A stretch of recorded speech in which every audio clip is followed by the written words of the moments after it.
Welcome to the Nightlife Podcast, where we discuss all things having to do with Knights of Pythias.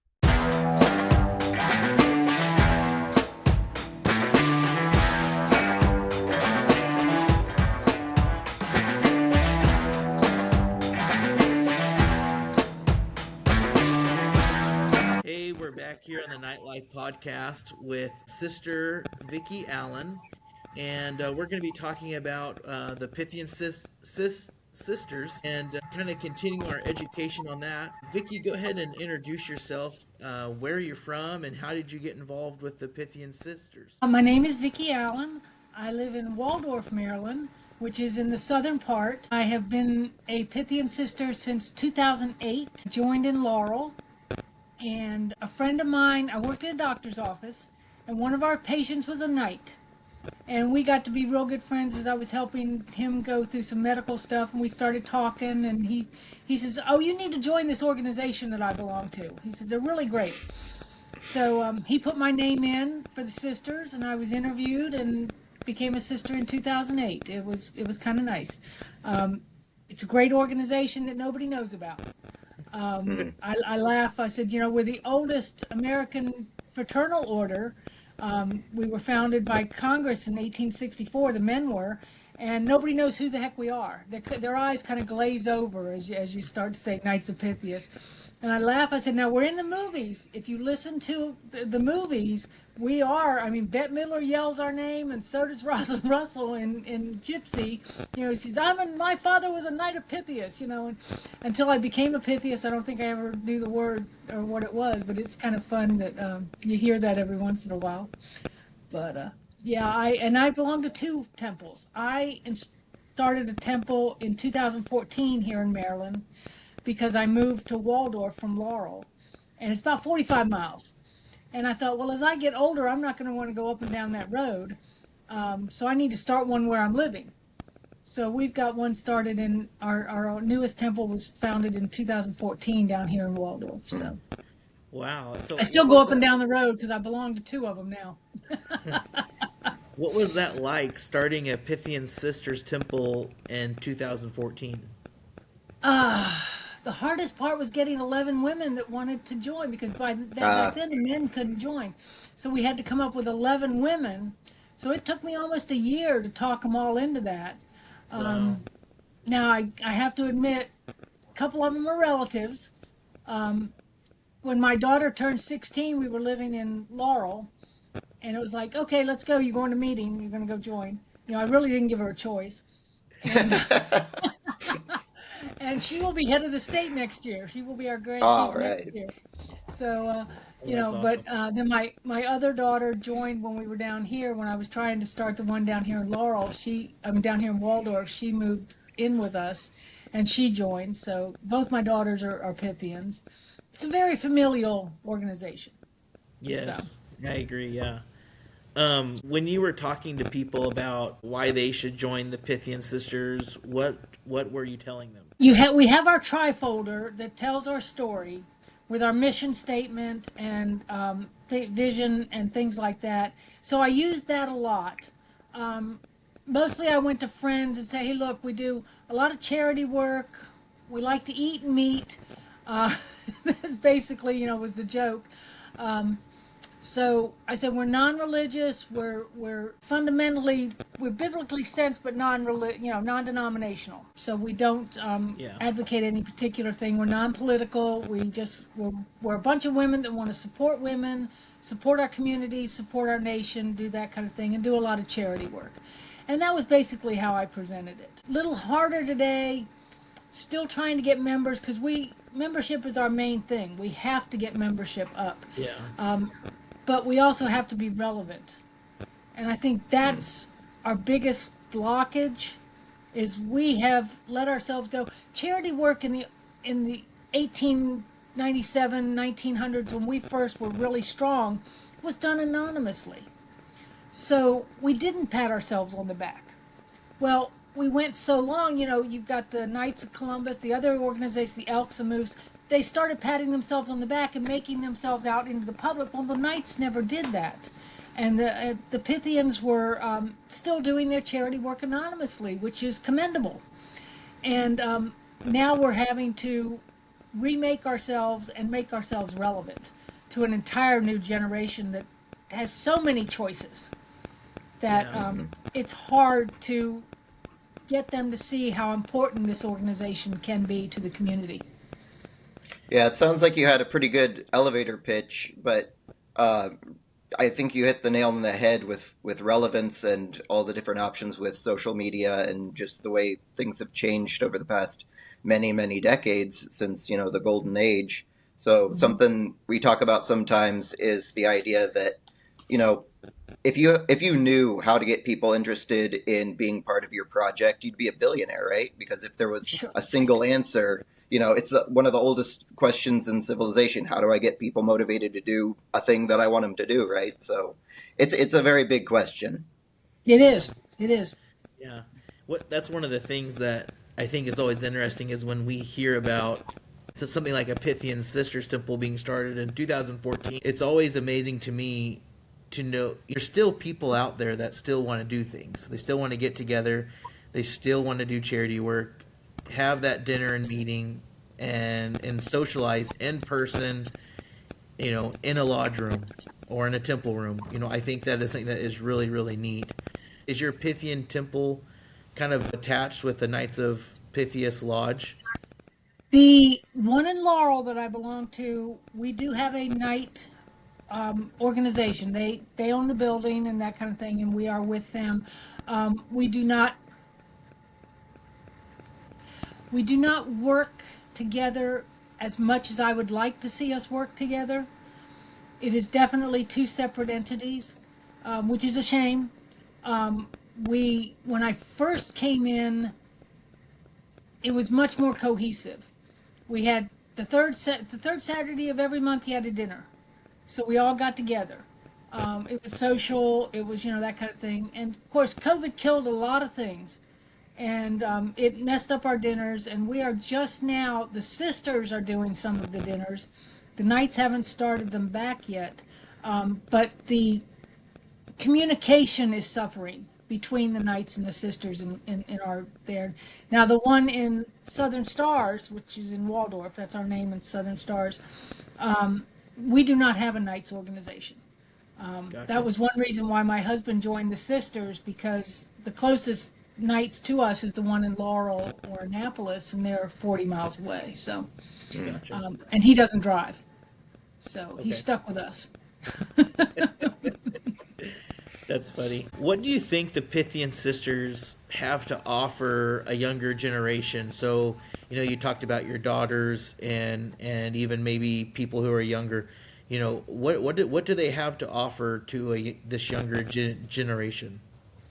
That's a hard question because sometimes I don't think we have anything to offer them. And we really have to work hard. Like I said, that goes back to relevance. We have to find charities that we work for. Some of our fundraising has to be contemporary. Paint night is a big one for us, where we have, paint and sip or whatever. And we're trying to Mm. do one in Laurel now where we're having a brunch and paint. We're going to have waffles and paint. But some of our fundraisers also have to be relevant so that we can bring those younger people in.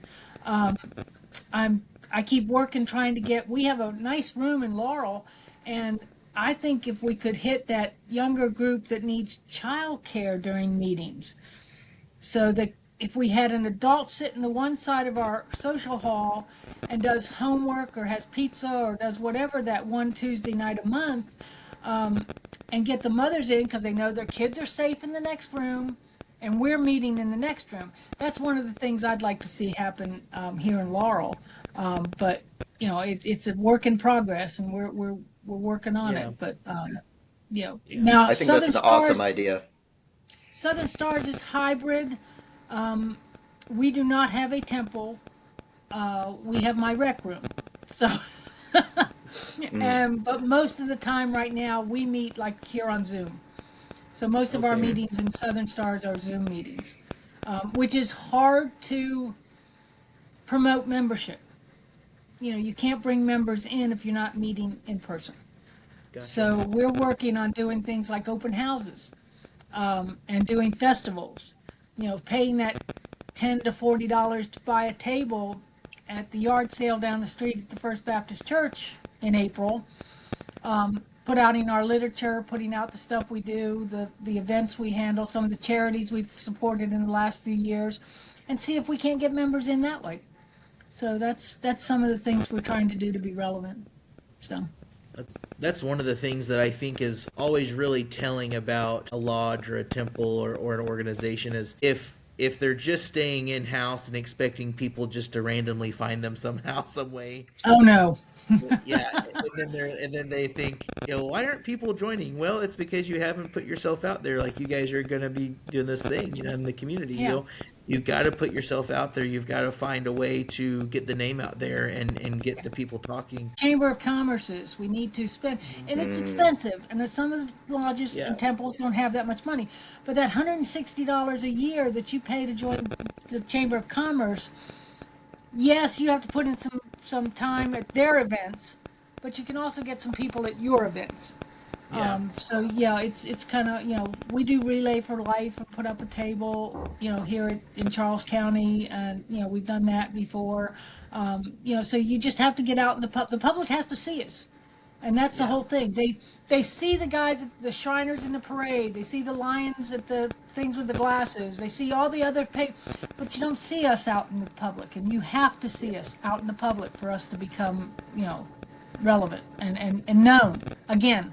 Again, known. We were known at one time. We were very well known. Yeah. Yeah, it was exciting to hear. Oh, sorry. Sorry, no, go, Dylan. I was just going to say it was kind of exciting to hear that Knights of Pythias, the organization's name, was on Bette Midler's lips. That's a tantalizing bit of free advertising, I suppose. I don't know how much they paid to have that added to the script. You say that was in the movie Gypsy? The original movie was back in the 40s. The original movie was back in the 40s. Yeah, right. So we need a contemporary version of Bette Midler or whoever. So Too bad that Chuck would Norris just passed away. He was our next choice. Was Chuck Norris? Yes. Yeah. Rest in We peace. don't advertise. We don't. So many men have been knights, presidents, senators, congressmen, people of authority, but we don't. Well, one, we don't advertise who they are, and they don't put themselves out there either. Mm-hmm. If they are members, which is a shame, because we need to advertise. Mm-hmm. If and I'm not saying he is or he isn't or anything, but if Bill Gates were a member and nobody knew it, let's use that, celebrity. If we could get some people, mayors in towns and city councilmen and people like that into our organization, where we could promote ourselves and raise our awareness. It's an awareness and that's how it used to be too. If you were anybody, anyone who's anyone was a member of these organizations, yes. right? Roosevelt, anyone, they were. Mm-hmm. The only other reference I was aware of to Knights of Pythias in media was Groucho Marx saying that on his trip to Africa, the principal animals were moose, elks, and Knights of Pythias. Other than that, I was unaware of. I never heard that one.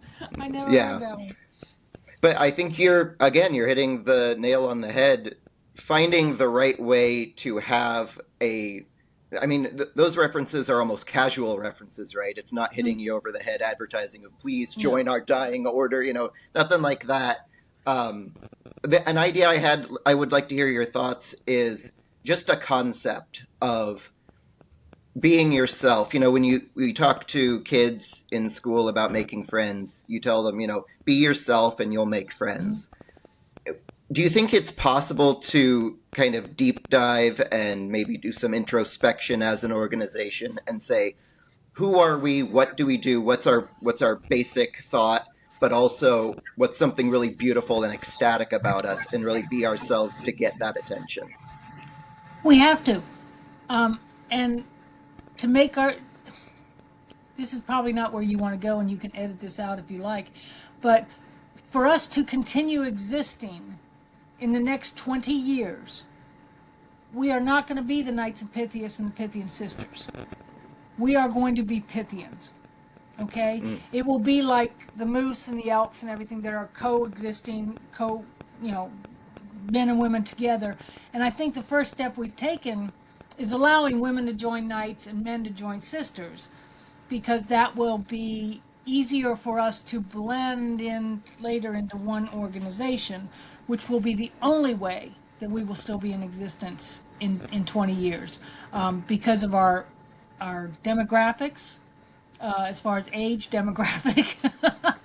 We are aging out quickly, guys. You're younger than I am. I'm 70. So, we are aging out, and if we don't make the effort to bring in the new, younger members, we will not be around. And you can see it in our yearly numbers. When we have our yearly state or our supreme, even our supreme numbers, when I go to national every 2 years, the numbers are less and less, and it is disheartening. But you look at that, then you turn around and you look at the altruistic work, and you get a small state of Maryland who has, the women are under 200, we're way under 200 now.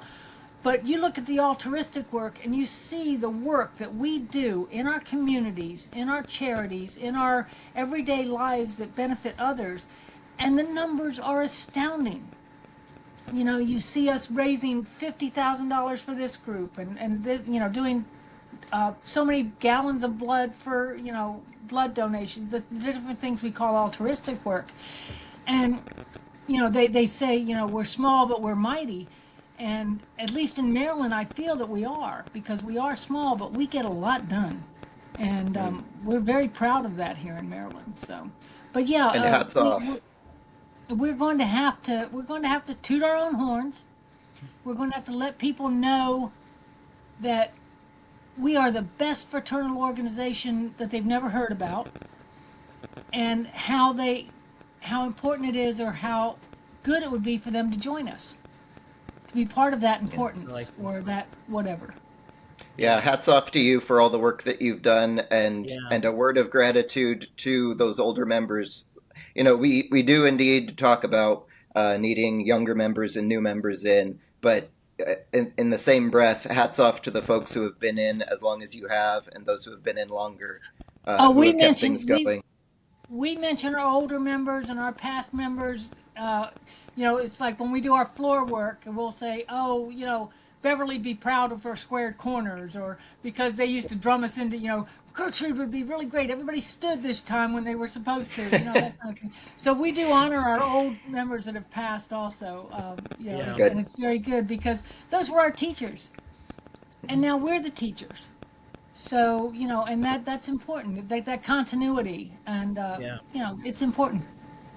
Speaking of floor work, how do you like what did you think of the Pythian Sisters ritual when you joined the temple, and how are you guys working on continuing the tradition of putting on the Pythian Sisters ritual and those types of things?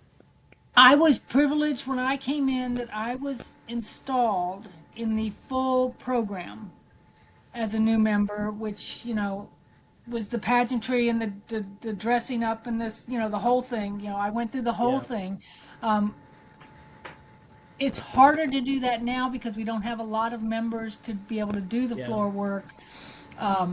When we do our yearly Grand Chief installation, we used to had a degree staff, and they marched around the floor in between the different stations and stuff, and put everybody in. And we just don't have that 16 members that one can walk it and do it, because we're all there, but all of us can't walk around. We'd be on our walkers and everything else. But we don't have that number to do that anymore. Gotcha. We do work on getting 8. We try very hard to get 8 of us up there. But from what I heard, when Maryland had, I have a real good friend in Laurel, and she was Grand Chief when there were like 18 temples. Now we only have 6. But she used to have to hit all 18 every year.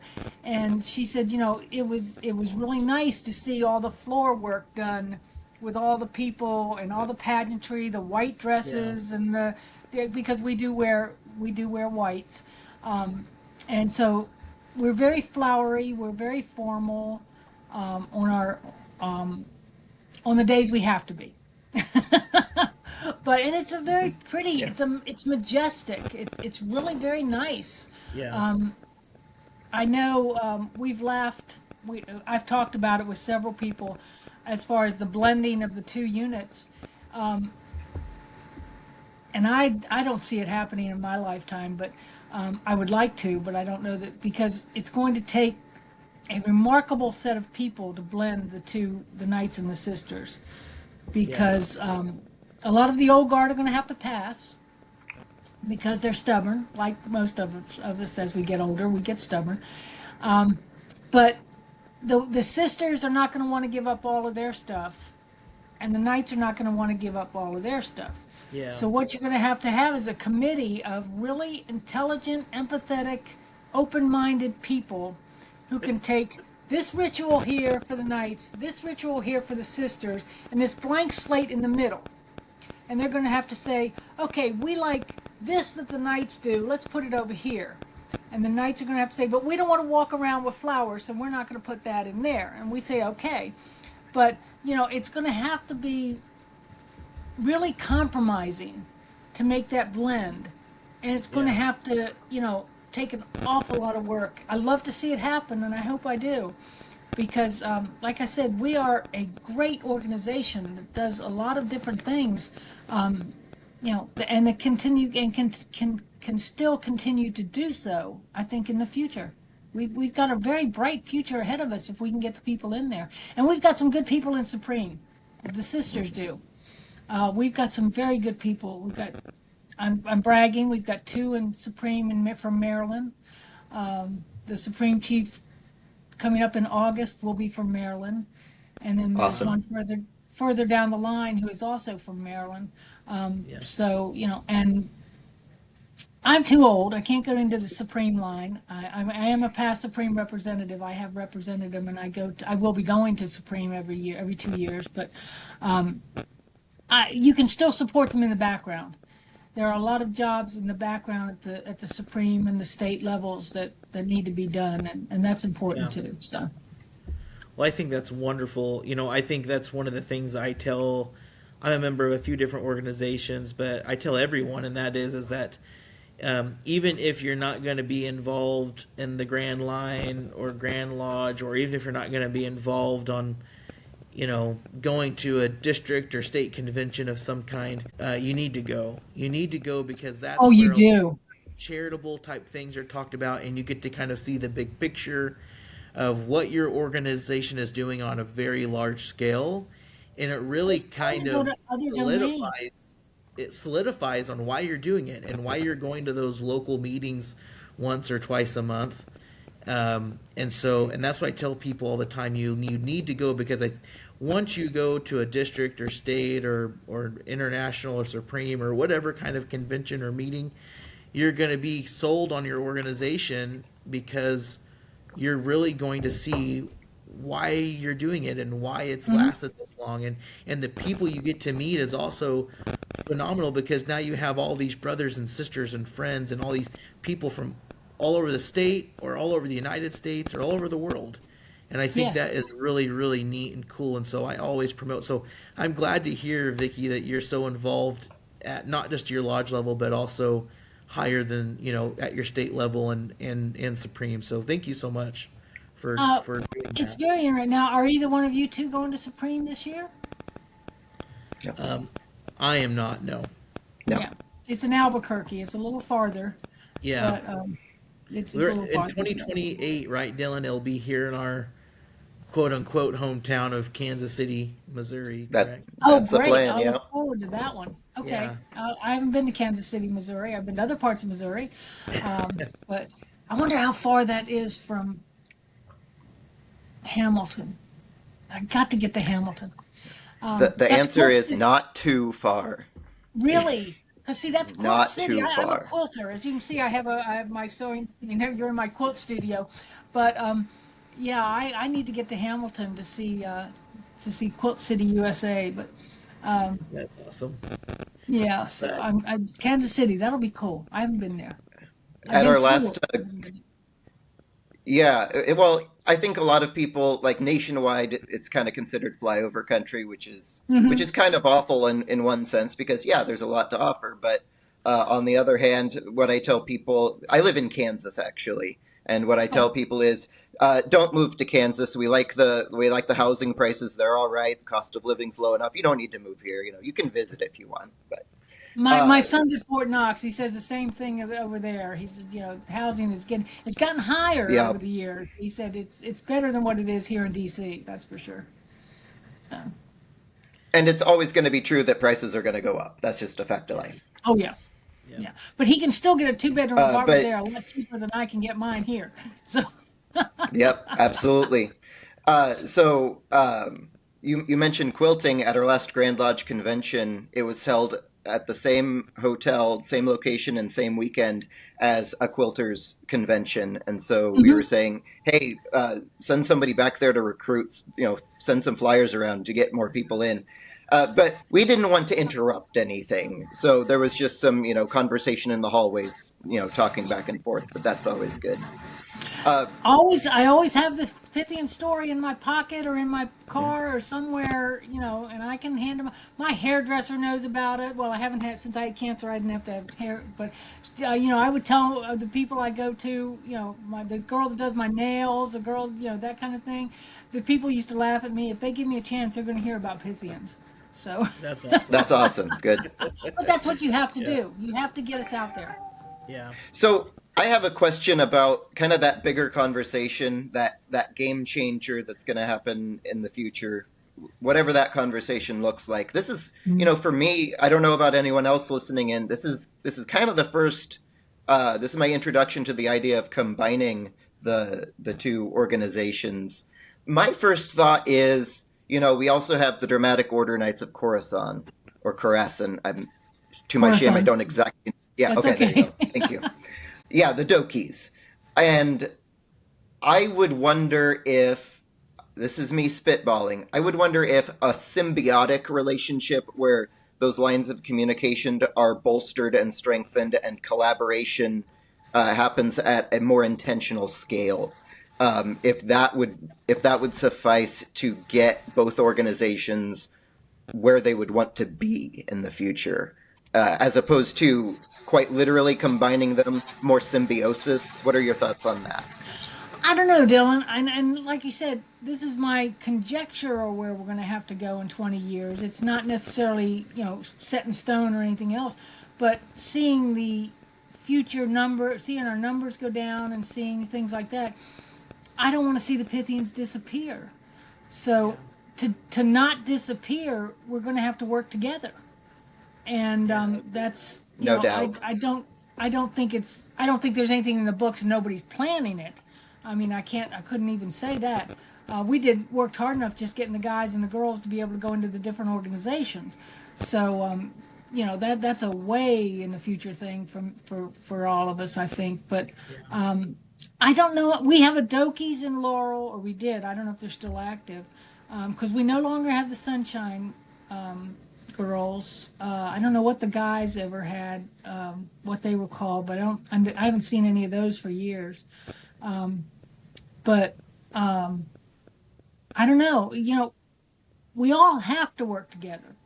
Yeah. And there's going to have to be some symbiotic relationship between the other organizations, but I don't know enough about them. I see them when they come to.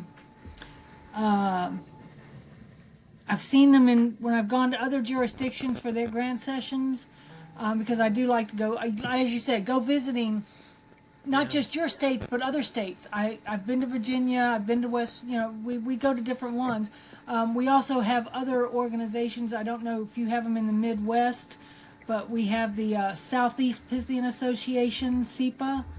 They meet once or twice a year here on the East Coast, and that's become more social. But it's 13 of the states. And they used to get together and discuss things that we're discussing. What did you do for fundraising this quarter or this half of the year? What worked for you for membership drives? What worked for you? Because things that work in Georgia, Tennessee, and South Carolina are not going to work in Maryland and Virginia necessarily. But Yeah.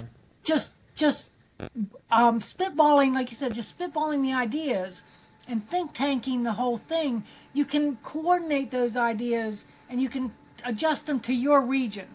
So, I do belong to SEPA also, and And I think enjoy going seeing those people. Yeah, and I think that's one of the things that is more attractive. This younger generation, they're less about having another authoritative body, and one more. If there was some type of, like here in Missouri, if we had some type of, Missouri Pythian Association or something like that. But one of my other groups I'm a member of, we do have a Missouri White Shrine Association. And one of the things that we do is we have a pound auction. So you bring an item that is a pound or less. It could be anything, right? A pound in weight? A pound in weight? Yeah, a pound in weight. Okay. Yeah, and you bring that, and then basically they auction it off to the members that are there, and we take that money and we put it towards our charitable fund. And then the other part of that is just a meal and us talking and just like you talked about, just kind of collaborating and catching up with your other members around the state.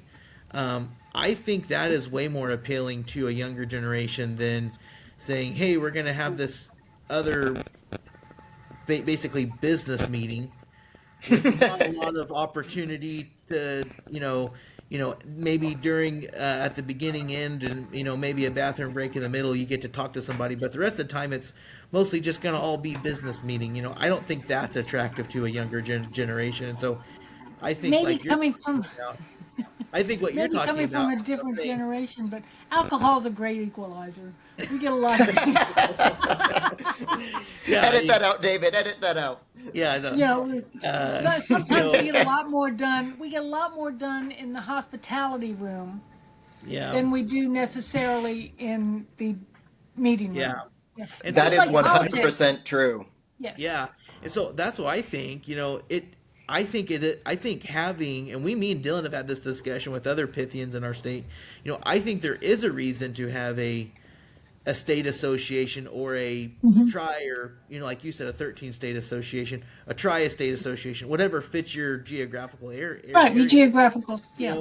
And being able to meet with other Pythians, it grows that brotherhood. It makes it so much more a part of kind of who you are, and you're spending your time with these people, and it gets you into the organization more.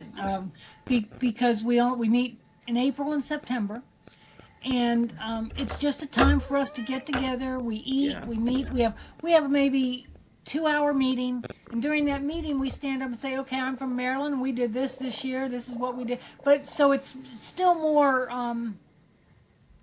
social than it is actual business stuff. And we do have our auctions. I've made quite a few quotes for auctions. But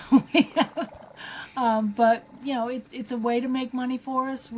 Maryland picks out a charity every year, and we work. Every temple and lodge in the state works toward that charity for that year, and then we have a big presentation at our state convention in September. So yeah, it's a good time, and like I said, we get a lot done. So. Well, I think that's wonderful. Vickie, can you, as we wrap up this episode, can you tell us what you would want all the other Pythian sisters to hear out there, or the Knights of Pythias? What's something that you would want to leave them with? Mission statement: convert it to gender neutral, and let's all work together to grow and make ourselves known and to bring in new members so that we can still be relevant and stay around for another 100 years. Gotcha. Yeah. Thank you. United for progress. Yes, United for Progress is a very good way to put it. Yes.